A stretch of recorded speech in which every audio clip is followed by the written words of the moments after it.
శుక్రవారం భువనగిరి జిల్లా కేంద్రంలోని స్థానిక కందాల రంగారెడ్డి స్మారక భవనంలో జరిగిన చౌటుప్పల్ ముఖ్య నాయకుల సమావేశంలో సిపిఎం భువనగిరి పార్లమెంటు నియోజకవర్గ అభ్యర్థి యాదాద్రి భువనగిరి జిల్లా కార్యదర్శి ఎండి జహంగీర్ మాట్లాడారు. శుక్రవారం భువనగిరి జిల్లా కేంద్రంలోని స్థానిక కందాల రంగారెడ్డి స్మారక భవనంలో జరిగిన చౌటుప్పల్ ముఖ్య నాయకుల సమావేశంలో సిపిఎం భువనగిరి జిల్లా నియోజకవర్గ అభ్యర్థి యాదాద్రి భువనగిరి జిల్లా కార్యదర్శి ఎండి జహంగీర్ మాట్లాడుతూ, భువనగిరి పార్లమెంటు నియోజకవర్గానికి సిపిఎం పోటీ చేస్తున్న సందర్భంగా మార్చి 26న భువనగిరి, ఇబ్రహీంపట్నం, ఆలేరు, జనగామ, మునుగోడు, నకిరేకల్, తుంగతుర్తి నియోజకవర్గాల ముఖ్య నాయకత్వంలో సమావేశం నిర్వహించడం జరుగుతుంది.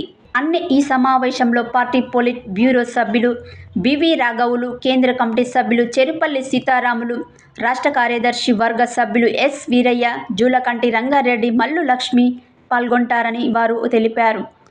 ఈ సమావేశంలో పార్లమెంటు ఎన్నికలలో తీసుకోబోయే భవిష్యత్ కార్యాచరణ ప్రణాళికలను రూపొందిస్తామని వారు అన్నారు. ఈ సమావేశంలో పార్టీ మండల కార్యదర్శి గంగాదేవి సైదులు, జిల్లా కమిటీ సభ్యులు ఎండి పాషా, బుర్గు కృష్ణారెడ్డి, గడ్డం వెంకటేష్, నాయకులు గోసిక స్వామి, అవ్వారు గోవర్ధన్, బాలరాజు, శ్రీనివాస్ రెడ్డి తదితరులు పాల్గొన్నారు.